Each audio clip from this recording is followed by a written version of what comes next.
Welcome to the Gentleman Project podcast. I'm Kirk Chugg. And I'm Corey Moore. Today, we have a very good friend of mine and one of the biggest personalities I know in Jae Schmutz. Which is saying a lot. It is saying a lot. I know a lot of people. And you know a lot of big personalities. Amen. But Jae and I have known each other for many years. We've played golf together, hung out with our families, and I just thought, man, Jae would be amazing for the podcast. He's a gentleman at heart. He's always thinking about other people, and he is a family man in a big way. And so, Jae, thank you so much for being on the podcast. Thank you for having me. Pleasure to be here. Now, he's got a super great radio voice. We're trying to capture that today on the podcast. Jae, tell us what you have done professionally to give some of the folks a context of who is Jae. Currently I'm the senior vice president for NetJets. And that coming on 19 years now with the organization. It's been an incredible run, really focusing on relationships. You know, my history really focuses on the sales side and business development. That's the current role, and if all goes as planned, the role for until I hang up the cleats. So it's been it's a lot of fun. It's a lot of fun. Meet some interesting people. Have some interesting stories that I can't tell you about, but someday maybe it's a screenplay. Who knows? And what about your family? So married to the love of my life, Hillary, for the last 17 years. Have been together for 21. We sat on a development board in Las Vegas for the Boys and Girls Club. It's a fun little story, which I can go into if you're interested. Tell us the story. You want to hear the story? Yeah, okay. and then talk about the kids. Yeah, so the story is this. I moved to Vegas from Southern California. Really knew one individual who introduced me to a really fun network of people that were Vegas natives. And so I kind of immediately had a great circle of friends. One of those friends introduced me to the Boys and Girls Clubs of Las Vegas, and they had a kind of a junior board. So I joined that as a way to get involved in the community and meet some other people. So the day was Ash Wednesday. I remember it perfectly. And my wife walked into the meeting, and I had ashes on my forehead from being a good Catholic. And so we were talking about it, and she said that she had wiped her ashes off because she had gone to church, but she had wiped them off. And so I gave her a little bit of a hard time. And honestly, from that point forward, I was just I was smitten. So I started to ask all of my newfound Las Vegas friends, who this girl was. And Vegas is a very small town, as you know, Corey, and, got some feedback on her and started to court her a bit. Fast forward to another board meeting at Gordon Biersch in Las Vegas and finished the board meeting. And I said, I'm going to stick around and have a drink and grab something to eat if anybody wants to. And she said, yeah, I'll stick around with you. So that, then moved into us closing down Gordon Biersch, moving over to P.F. Chang's, closing down P.F. Chang's. At that time, she was a second grade teacher, and she had to teach in the morning.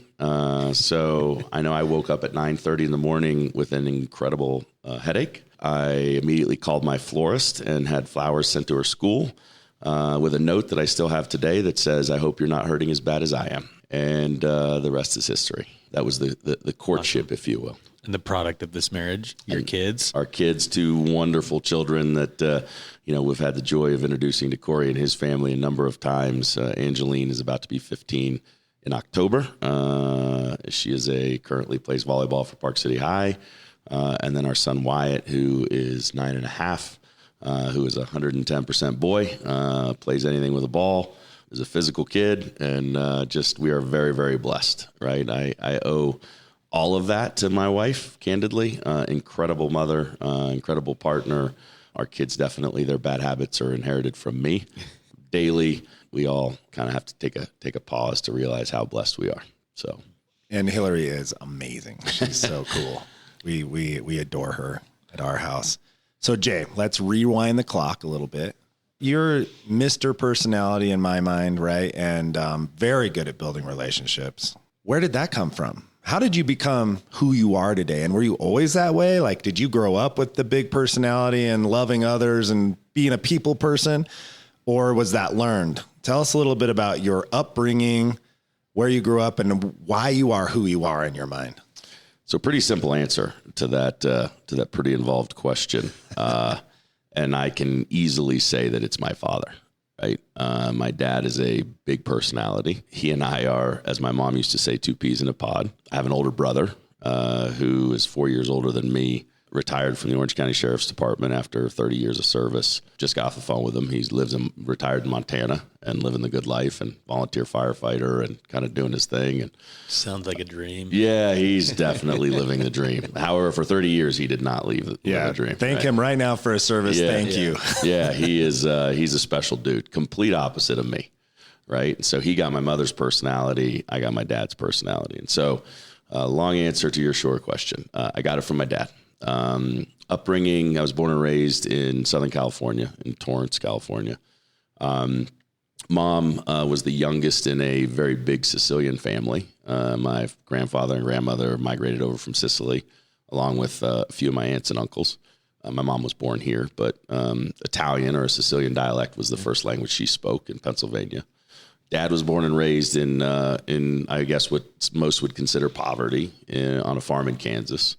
Completely self-made man, Marine Corps out of high school, no college, but built an incredible business on his own. Still works to this day at 83. He is a very big personality, and he lives, eats, and breathes networking, right? Mom, 5 foot tall, 95 pound Sicilian. She passed away at 52 of cancer. So really challenging family dynamic there, right? My mom and dad had an amazing marriage for 24 years, I believe. But she battled cancer since she was 40. Wow. And so seeing that growing up in a very close-knit family, right? We were very tight, usually ate at home. She usually cooked, surrounded by her brothers and sisters, or going to visit my dad's brothers and sisters and family reunions, all of those things. That created an interesting bond at that point. I wouldn't trade those 16 years I had with my mom for anything.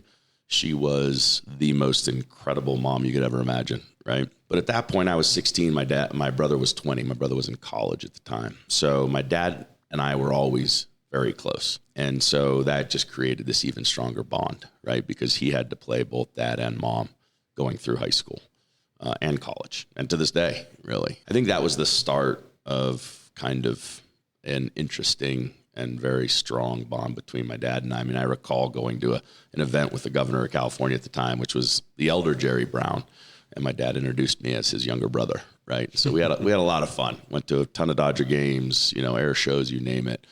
But he's a big personality. He's all about networking. He's all about relationships. And my mom was all about family, as is my dad. And that's really that's the bedrock for it, right? I saw how my dad operated in business.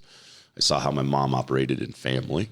And I saw how happy they were, right? I always say it's a pretty simple equation, right? Mm-hmm. Be respectful and keep your wife happy. It's not rocket science. And that's why I think that, this particular year project really interested me, because I feel like society as a whole is lacking in this regard.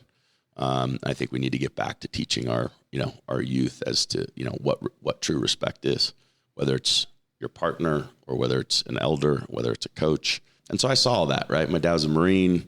So very strict, incredibly strict. But he was born and raised on a farm. He started working at an extremely young age, probably 5 or 6, right? My grandfather, I never met either of my grandfathers. They were both passed away before I was born. My dad's mom died when I was 4.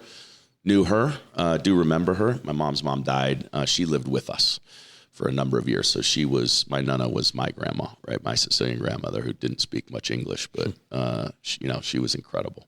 But my dad wasn't raised in a very loving and affectionate household. My grandfather was very, very tough. And my dad came from a family of 7, I believe. He had a twin brother as well. My dad was the opposite, right? We're similar to Corey. We hug and we kiss. We're physically affectionate. That's just who we are. And that's who my dad has always been. And my mom was the same as an Italian. And that's the way we are in our family, right? And so picked up, maybe some negative traits from my dad in some regards, but, whether it's temper or whatnot, right, or structure, but at the same time, like, his positive traits are what I really wanted to model myself after as both a husband and as a father, right? Because I think at the end of the day, I think my brother and I turned out okay. So I'm anxious to hear some of the how, what you have done in your fatherhood experience, and how you've kind of taken this distillation of your mom and your dad. The sum of these two parts has made you, and you've taken the best pieces. Do you have any things that you do in your house that have been successful that the listeners of the podcast could say, hey, I want to try that? Absolutely. So I'll start with my wife, because that's really, I think that relationship, right, is, again, that's the foundation and what your kids look at, right? They look at how you treat your partner, and how you interact, how you resolve conflict, how you spend time together, all of those things. And so my dad is a romantic, without question. And my mom was Italian, which is, a romantic as well. So one of the things that, going back to my initial story of my wife and me sending her flowers are a big thing for me. I remember I had an account at a florist when I was in college, right? Or maybe shortly thereafter. But that was a big thing for my dad. My dad always sent flowers, whether it was business, whether it was personal, but it was flowers, right? And so flowers are a big thing for my wife, right? There's fresh flowers delivered to the house every other week by a good friend of ours that owns Park City Nursery. And it's a big thing for me, right? So flowers, little things, right? It's little things. And again, I go back to my comment. It's not rocket science, right? You don't have to buy, a car or anything expensive. It doesn't matter around resources. It's just showing that appreciation. So starting with those little things, then just the way I treat her, right? The way you treat people. Again, I'm a romantic. I'm a big, big believer in chivalry, right? Now I understand we're in a movement. We're in a time where, some people would look at that and be like, I'm independent. I don't need you to pull my chair out. Well, that's fine, right? But I'm going to pull out my wife's chair, and I'm going to stand up when she leaves the table, and I'm going to open a door for her. Ever since we started dating, and I can't remember, maybe one or two times, she'll correct me when she hears this without question, have I ever not opened her car door, put her in the car first, right? Regardless of weather. My kids see it, but I have a thing where I open her car door, she gets in the car, and I kiss her every time we get in the car, right? I love it. That could be, she calls me a prepper, but me, who knows what happens, right? You get in a car accident, who knows, right? But it's a combination of, hey, this is respectful. I'm going to open your door every time. I don't care if it's pouring down rain. I don't care if it's dumping snow. Doesn't matter, right? Same thing for walking into a building, right? And it's these little things that are not taught. You pick them up either in a movie, you pick them up in a book, somebody shows it to you. I don't like walking in front of her. Right? Doesn't matter if I'm at an amusement park, or if I'm at a mall, if I'm walking into a restaurant. I know it sounds funny, and plenty of people out there will, think I'm an idiot, but it bothers the heck out of me when I see a man walking in front of his wife, right? Or partner for that matter. I love that you say that, actually, because I had this amazing mom who was Molly Miss Manners. I do the same thing. I've actually never heard anyone else say that, but my mom taught me, you're one step behind your lady. And that's how it works. And you open the doors in the whole yards. And I think you're the first person I've talked to. I don't even tell people I do that, but it's habit. I'm the same way. If I'm walking in front of her, I feel like I'm being disrespectful or something, right? I don't know why, but I'm so glad you said that. Keep going. Sorry. I just wanted to. No, I love it. I love it. No. And I notice, right, as somebody that practices these things, you pick that up in your interaction, and it's just something about that respect. Right. And it doesn't matter where you are, but it bothers me if I'm in front of, we walked last night after dinner with our son and our dog, and just walk around the neighborhood. I can't walk in front of her. Right. If I'm walking on a street, a busy street, I've got to be on the inside on the curb. Right. My thought is, if something happens and the car gets out of control, I want to be able to push her out of the way. And it's just these little things. Right. The opening of doors, I always go back to the movie A Bronx Tale. So if you've not seen A Bronx Tale, it's an amazing movie set in New York around the mafia. No ties that I can talk of as far as my family's concerned. But there's a dynamic of the film about this young woman reaching over and unlocking the door for the main character, right, in the car. So as he opens the car or door and puts her in the car, She then leans over. Back in the day when there weren't automatic locks. So a lot of the younger listeners probably don't be like, what do you mean she unlocks the door? She just hits the switch. But she literally would lean over, and his father would always say, I think it was his father, his mother, or no, it was actually his father figure, who was played by Chaz Palminteri, said, hey, if the girl doesn't reach over and unlock the door, she's not for you. And so it was at the end of the movie, if you see it, it will all make sense. But it's those little things, right? And your kids pay attention. Kids pay attention to how you interact with your partner. They pay attention how you interact with business people and your friends. But they take from that, right? And I remember, I can count on one finger the amount of arguments I remember my parents getting into. Literally one finger. In front of you, or just period? I just overheard it. Yeah. I just overheard it. And so a conversation my wife and I had the other day is, we don't teach our children how to resolve conflict anymore. I personally, and those that know me will laugh, I'm not afraid of conflict, right? I don't embrace it, but I address it and I move on. And it all boils down to communication. And I like to tell members of my team and friends, and I coach a lot of youth sports, every conflict, you go back as far as history is written, 99.9% of them are going to come from a lack of communication or poor communication, right? So it's really simple. Just communicate, right? And if there's a conflict, address it and let's move on. That being said, those are the things that your kids pay attention to. So do I teach my son to open a car door or open a door for a woman or a girl or stand up when she, leaves the table? He sees those things and I see things coming to him, right? So it's a good kind of segue talking about practices in our home. Dear friend, one of my best friends in the world, Jae Schmutz, died of colon cancer at 48 years old, which is why I always, have you gotten your colonoscopy yet, by the way? Corey, please. Kirk has, You did tell me this. And I'm going to text Amelia when we leave. Okay. So for all of those that are listening, I made a promise to Jason that it would be my focus to save as many people as possible and encourage, because he was a picture of health, one of the most incredible human beings on this planet, died at 48.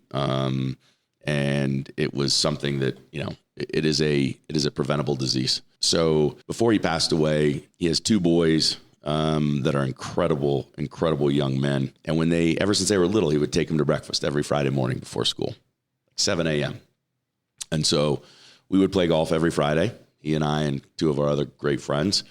And everything was around, and he was also my financial advisor, but everything was around, nothing impacted that breakfast. So this was back in Las Vegas years ago. And I said, God, it's just such a great idea. He goes, you know what? I get to connect with my boys. I get to figure out what's going on in their lives. It's really good, pure time. And so I said, you know what? I'm going to do that. So when we moved to Park City in 2017, as I said, Wyatt is now 9.5. Ever since I think he was in first grade, he's in fourth now. We do breakfast every Friday, right before school. Go to the same place, 5 Seeds up in Park City. They all know us. We order the same thing. If we don't get to sit in the booth, he gets a little bit sideways, right? The same table.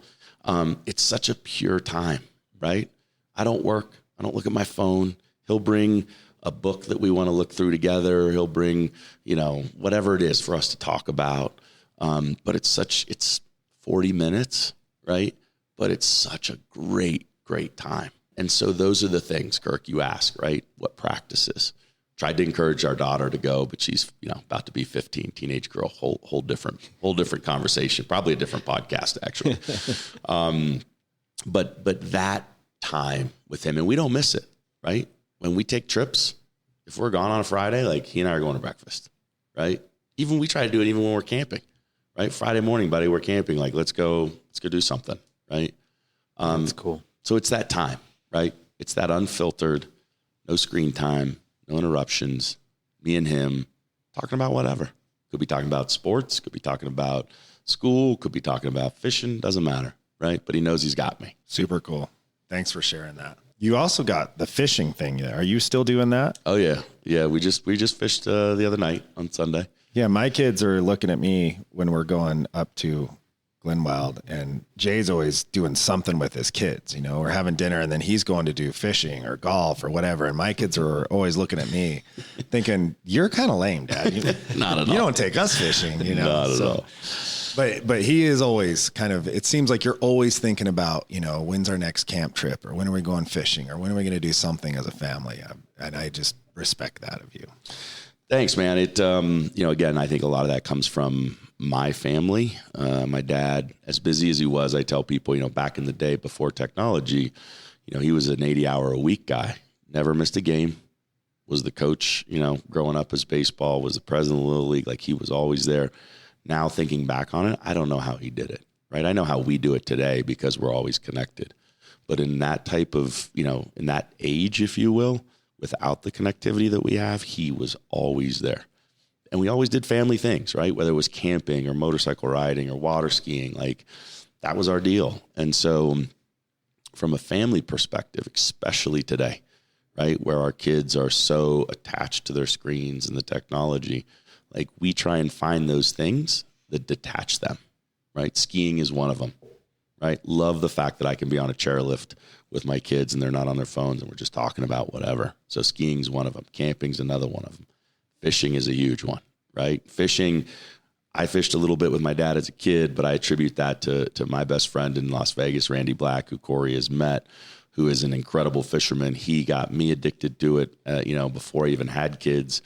And my kids all call him Uncle Big Bug, and he's taught, my kids to fish, and Wyatt is just a fishing fool, and he will fish he'll fish a puddle if he thinks there's fish in it. But it all goes down to that uninterrupted time, right? Like when you're on the end of a pole, whether it's, in a river or out in the ocean, you're not worried about your phone. That is something that we really as a family try and focus on. If you were thinking back on your upbringing with your dad and all these things that you've brought up about him never missing a game or, sometimes going fishing together, but where you feel like you're so much like him, can you share with us an experience that just like stands out in your childhood with your dad? We had some tragedy when I was younger that we had a fire in our home, and my older brother actually pulled my mom out and saved her life. That was another situation. That was 3 years before she passed away, and that was another situation that really pulled the three of us together. When I think about my dad and I think about the kind of that example, Kirk, I can't candidly say that there was one. I can tell you that we had a lot of traditions. Growing up, there were two specific traditions that really stand out as kind of a cornerstone of that foundation, right? Of what he has contributed to me as a man and as a father and as a husband. One was we always took father-son houseboat trips to Lake Powell. So for 17 years, I think, was the run that we had. That's amazing. My mom wasn't big on boats, kind of like my wife. It was more of a motion sickness thing. She went a couple times, but it wasn't really her jam. So then my dad said, well, this is, let's do this, because we grew up water skiing. So we made that a father-son thing. So my dad would invite his buddies and their sons. And we did mainly Powell. We did a couple other ones, around the West Coast, but that was, 7 days of just, for lack of a better term, testosterone. And that was, from a young age all the way through my senior year in high school. And it was just bonding, right? Like my dad and Powell back then, Lake Powell now is completely different, right? As low as it is and everything. But Powell back then was really an untapped recreation area. Nobody really went there. I mean, it was so massive and the water was so high, like you could go and you'd be there for seven days and never see somebody, right? In a houseboat. But I remember my dad and I would get up 6 o'clock in the morning at sunrise, would jump in the boat, and we would go, just the two of us, go ski, right? You didn't need a spotter because there was nobody out there. And it was just glass. And like, get up when the sun rises, you get in the boat, we're both jacked up. And, I started pulling him in a boat when I was probably, 10 or 11, right? Like he taught me how to pull a water skier. And I just remember like he and I would just be so excited, right? Like here we are, we get this untouched glass. Nobody would sneak out of the houseboat, right? Would push the boat away from the houseboat so nobody would hear it start, and would like let it drift out and would start it up and would go find a cove somewhere. And just the two of us would just, pull each other on skis for, for an hour or two before everybody else got up. But those trips in particular, we would just look forward to them every year. And then the other thing is that, is the Dodgers, right? Being born and raised in Southern California, we had season tickets for 20 plus years. So you figure there's 82 home games, I think is the number. And for a run there while I was in elementary and high school, my dad and I probably went to at least 50. Right. And so, wow, that's amazing. So I think when you asked me that question, Kirk, I can remember perfectly driving down the 110 freeway, to Dodger Stadium before they built the second deck. Right. So the 110 now has 2 decks on it. But driving down the Arbor Freeway, going to the Dodger Stadium, listening to Vince Scully on the radio, right, in the pregame. And so, the amount of time that I spent at Dodger games with my dad, there's just so many great memories, right, to the point that I have, the seats that we sat in my home, right? And so those are the things like I think about as a parent today. I wouldn't trade all the money in the world to be a kid today, right? We laugh at it as parents when you hear your parents say that, but they literally have it tougher than we did, right? Kids literally have it tougher than we did. When we were kids, it was a lot more innocence, a lot less exposure, a lot less pressure.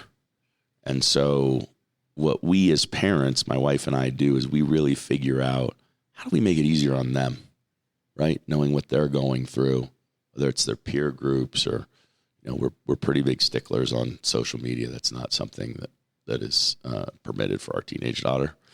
So, people can say what they will, but we really try and say, how do we make it easier for them? Knowing that they're experiencing things that we've never experienced. Now, if we go back to our childhoods, the 3 of our childhoods, right? Our parents really experienced the things that we were experiencing, more or less, right? Maybe a little twist or a little different dynamic, but more or less they experienced similar things. We have no idea what these kids today are dealing with from a pressure, from a social media, from a social perspective. So as a parent, how do you make it easier on them, right? Not too easy, but where can you make it easier on them? A lot of that's that interaction, that love and that support, and, Yeah. Well, back when we were kids, my parents were just trying to protect me from The Simpsons. Like, that was it. Right. He's a bad influence. He's a you bad influence. Listen to this kid. He's a cowabunga, man. And now it's South Park. Now it, and everything else. So I like that. A lot of times we've had people on the podcast and say, don't be afraid to let your kids fail. And I like how you said, make it easy on them to an extent, because they still have to learn how to go about it. Who knows what your grandkids are going to be dealing with? They're going to have to be prepared and armed for being parents to that generation. So it's a balancing act, man. Yeah. There's no right answer. I don't think. I don't know. For everybody, it's all different, right? The dynamics are so different, but you touch on something and and allowing your kids to fail. And as a coach, it's such a huge thing for me, right? Like, we just do not teach our kids how to resolve conflict or fail, right? And that's a problem. That's where this entitlement comes from. That's where the sensitivity comes from, right? Like, my wife and I talk about it.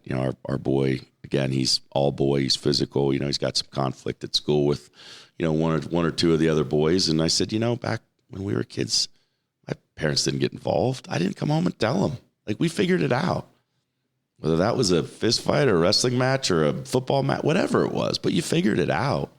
Right. And now we don't allow that. Right.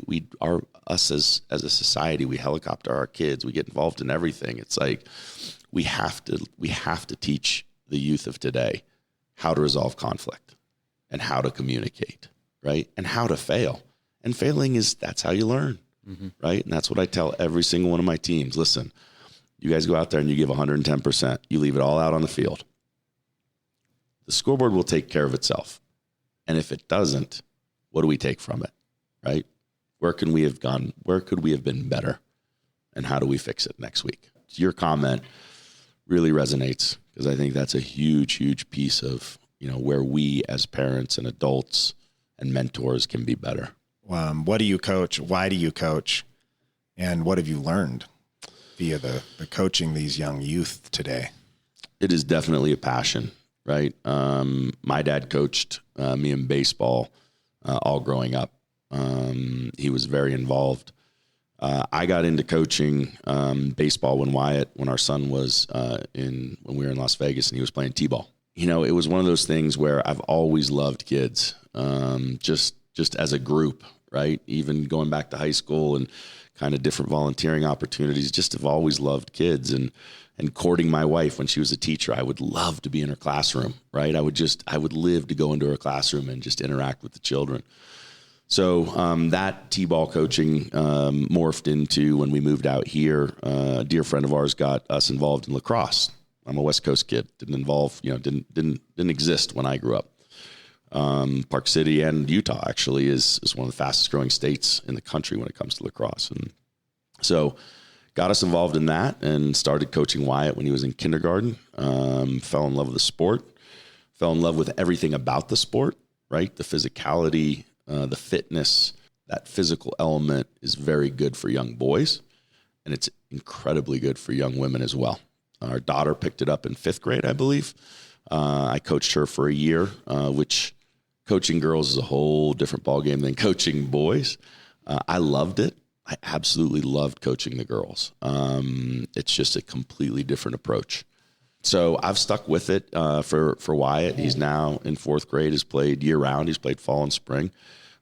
Also coached him in basketball, coached him in baseball, coached our daughter in softball, coached her in soccer for a couple of years. I hadn't played soccer since kindergarten, but a good friend of mine once told me that the best coaches aren't the best players and the best players aren't the best coaches. And so it takes a special type of person. We run a pretty strict team. We are about discipline, we're about respect, and we're about having fun. As my son told me when he was, I think it was last year, when I was a little worked up over a loss, he goes, "Dad, it's 3rd grade lacrosse." And I go, you know what, buddy, you're right. But it's really like you take boys that are competitive or girls that are competitive. You take some boys or girls that aren't competitive, and you have to figure out, how do I make this fun for this kid, right? And how do I impact them? And I will tell you now, as I walk around town, even to this day, you know, my daughter has a good friend. They're about to be 15, and I coached her when they were in 5th grade, and she still calls me Coach Jay. Right. And when you're sitting at a coffee shop or a restaurant, somebody comes up and says, "Hey, Coach Jay," like, there's just this feeling, right, that and the impact you have on these kids is so profound, right? You have to be careful. They're watching you as well, right? It's just like it is in your own home. But the impact that you have on them, and you see that smile, or you see that progress, or you see that the learning of a new fundamental, or, you know, it's so completing. Right? It really is, to see these kids start to come together as a team. And, you know, we really stress the importance of, you're not just a team on the field, right? You take care of your teammates off the field, and, you know, you respect the name on the front of the jersey, right? This is who we represent. So these are all things I've picked up through the years in playing sports and from other coaches. And it really is, it is something that I look forward to every day. I mean, just getting out there, disconnecting, focusing on these young athletes and the development of them, both as athletes and as people, right? Like, that's the other piece, is developing them. Really, that's the most important piece, as people. Yeah. Right. They can make a huge lasting impact. Like, actually, on the way here, I'm at the gas station, stop to get gas, I pull over at the pump, and I look right in front of me, and there stands Holger Hansen, who was this big, huge lineman coach that played in the NFL, that coached me in high school football. I haven't seen him for like 22 years, you know, but there's Coach Hansen, right? And I can remember everything he yelled as we were driving sleds, and, you know, everything about it. And for me to be able to see him and remember what he taught me, like, that's a huge lasting impact. How many people do you really recognize after that long and have a positive thought in your head about them, you know? Yeah. And I think that it's, you know, it's either a coach or a teacher. Right. Like, I mean, I think that all three of us, if we polled any of us, right, like, you're going to think about the teachers. I mean, I remember my kindergarten teacher, Mrs. Levine, right? Same teacher my brother had in kindergarten. Like, you know, I remember my teachers and who had impacts, and the coaches too. I can rattle off almost every coach that I've had. You think about that as a coach, you're like, yeah, I know how impactful my coaches were in my life. Like, if all goes as planned, like, this young man or this young woman is going to think back and be like, man, Coach Jay, I remember he taught me this, or I know, So that's just, it's something that's always top of mind for myself and all the other guys that I work with. Well, not every one of those kids on your team has a positive male role model in their life either. So that's a huge deal when they've got somebody that they can look up to if they're being interviewed on a podcast in 40 years, and they say, I remember my coach Jay, he taught me respect. He taught me discipline. He taught me how to have fun, not take myself too seriously, be competitive, and rattle off this long list of things that you're helping them learn. That's a powerful influence in their lives. It is. And we think about that, right? You never know what's going on in somebody's home, right? So as I've gotten older, I've tried to work much better on, not being reactive. But you think about the kids specifically, you don't know what's going on in their home. And so we mix our coaching style, because I've got two guys in particular that I've coached with for a long time. We mix our coaching style with discipline and structure and a ton of affection, right? So this all ties back to that physical affection. That's not everybody, right? And I'm not faulting anybody. If you're not a hugger, kisser, that's not a knock on you. But we combine our coaching style with all of those elements, right? So we hug our kids. As the head coach of the lacrosse team, I've got 3 other guys that work with me, and as the kids come off the field, I pull the kids to the side and I talk to them about what they're doing right and wrong, right? But we always want to finish with what they've done right. And so just continuing to build them up and give them that support and that positive reinforcement. But you have to tell them what they did wrong, right? It goes back to teaching them how to fail. Hey, Kirk, right? You missed your coverage on this one. You should have stuck to your guy. But listen, man, you're doing really good. I love what you're doing here, right? But we're hugging our kids and we're giving them high fives, and we want them to think back and go, man, that was a lot of fun. And we see it, right? We've got the same team, got the same crew of, I think, 9 kids that have been playing together since kindergarten, right? Now, was ultimately our goal was to build this team, have them stick together. And it really it dovetails well into what you guys are doing, because we want to teach these boys how to be great men and great athletes. And if we can keep this unit together, right? I kind of think about it as and how the military models their units, and keep these kids together, teach them that discipline, that respect, how to have fun, how to work hard. As they move through, the age groups, they're going to be a force to be reckoned with. But most importantly, they've become good friends, right? They've become good friends. Yeah, that's super cool. So I want to ask you about maybe work-life balance a little bit, because I know how successful you are at work and how hard you work, and yet you're forcing this quality time to be a coach, to have the breakfast, to go fishing, you name it, right? All the things we talked about. And there's this theme, whether it was with your dad or with your kids, you are forcing quality time in your life with your family. And your dad did too. It's obvious. And in today's age, the time it has been focus time without your phone and your technology, right? You're present when you're in these moments. And yet you have a big job too. So maybe just talk about, how do you compartmentalize, or how do you think about that? Or how do you try to organize yourself so that you can be a great father, husband, and also have this big career that you have? Ooh, $1 million question, right?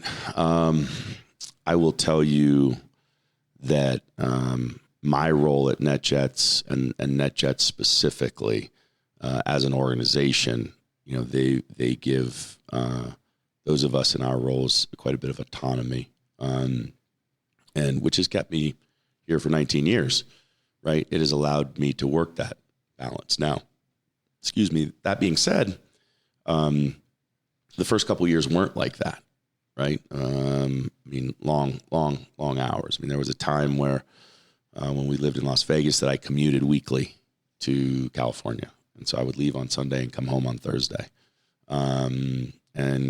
I did that for 2.5 years probably, working on cleaning up some business there. And we were successful in that project, but that was a lot of time away from the family.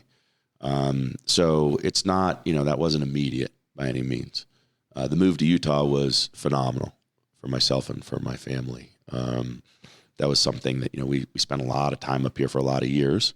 and moving up here full time in 17 really just changed the way that I look at life. Just living in such a beautiful place. Love Las Vegas, will always be Las Vegas to heart, but just a different environment. And that was the choice, right? The choice for us was moving our kids into a different environment and being surrounded by just different dynamics.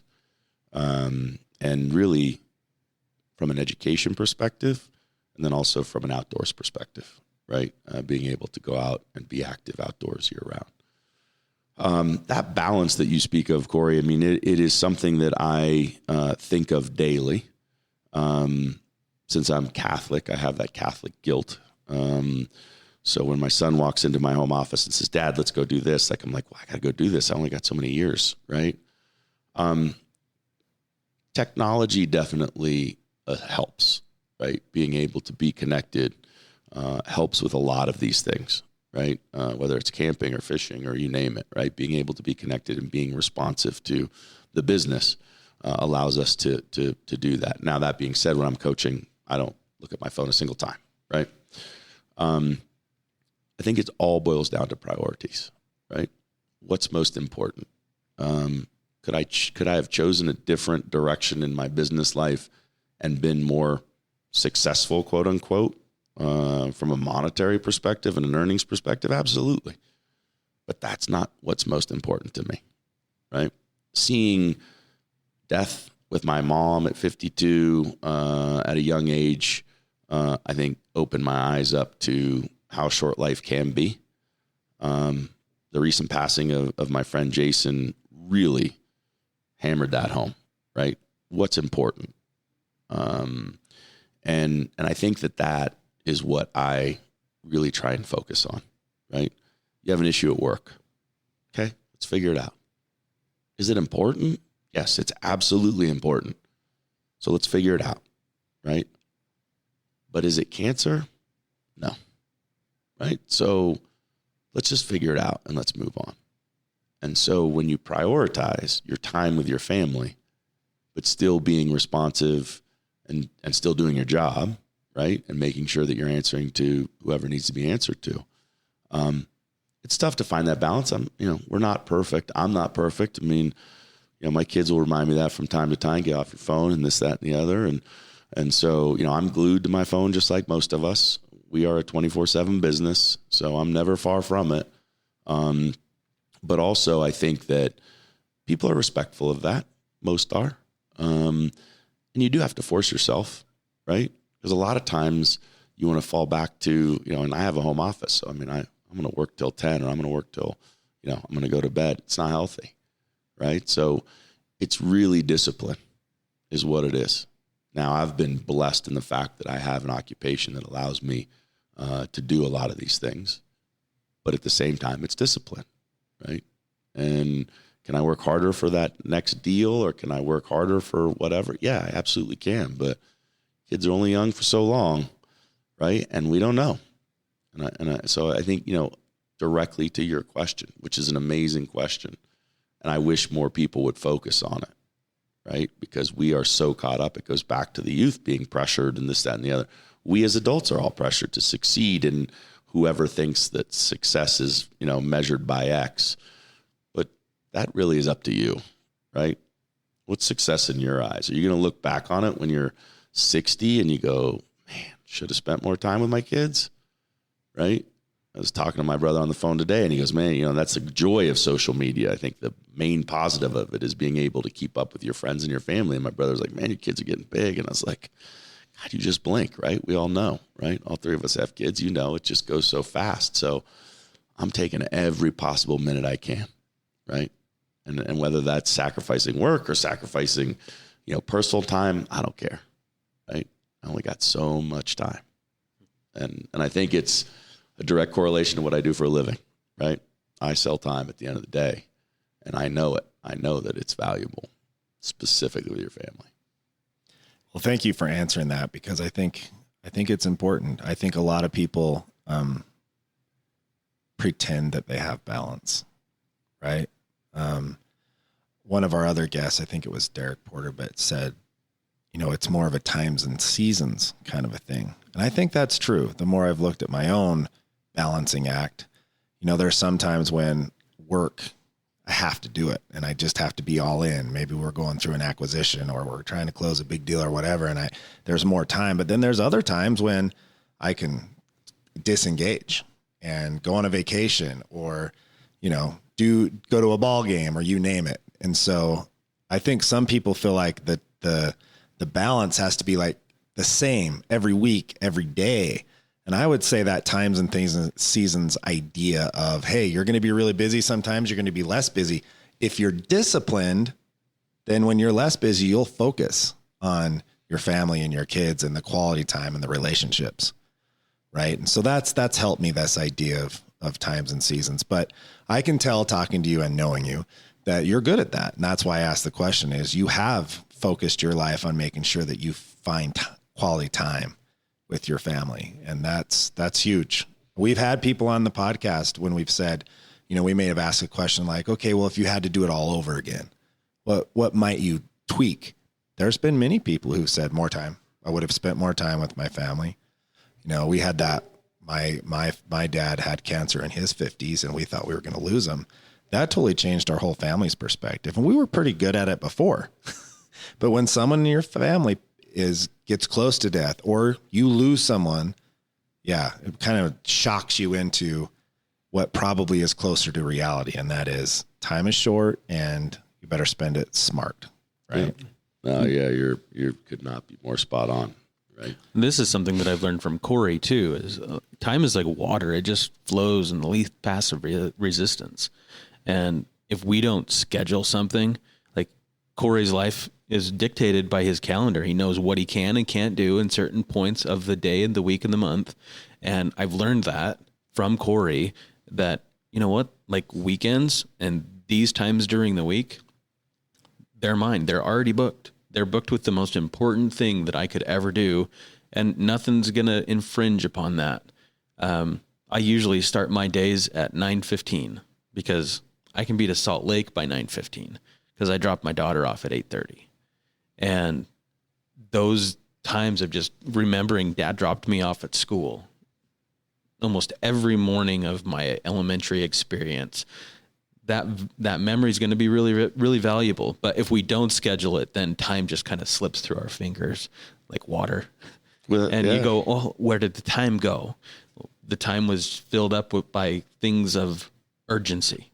And we think they're more important than what really is. So this has been an amazing conversation. Corey, thanks for inviting Jay. Jay, pleasure to meet you. I think we'll be friends for a long time. We already are, Kirk. I can tell you that right now. At the end of every podcast, we always ask our guests what they think it means to be a gentleman. You've done a really good job of kind of addressing some of these things already early on in the podcast, but we would love to hear what your answer is to that question. I think to be a gentleman, I think it all boils down to respect. And that is across the board, right? I think that is respecting everybody that you interact with. I always like to say that from the janitor to the C-suite, if you address people, right, the golden rule, and interact with people the way that you would want to be interacted with and show that level of respect, it's a lost art. Society is a bit more angry, a little bit more spun up. I'm guilty of it, as all of us are, right? We from time to time. But if we just try to bring ourselves back to that level of respect, we might have been, 40 years ago, people weren't so angry with one another and it wasn't always an argument.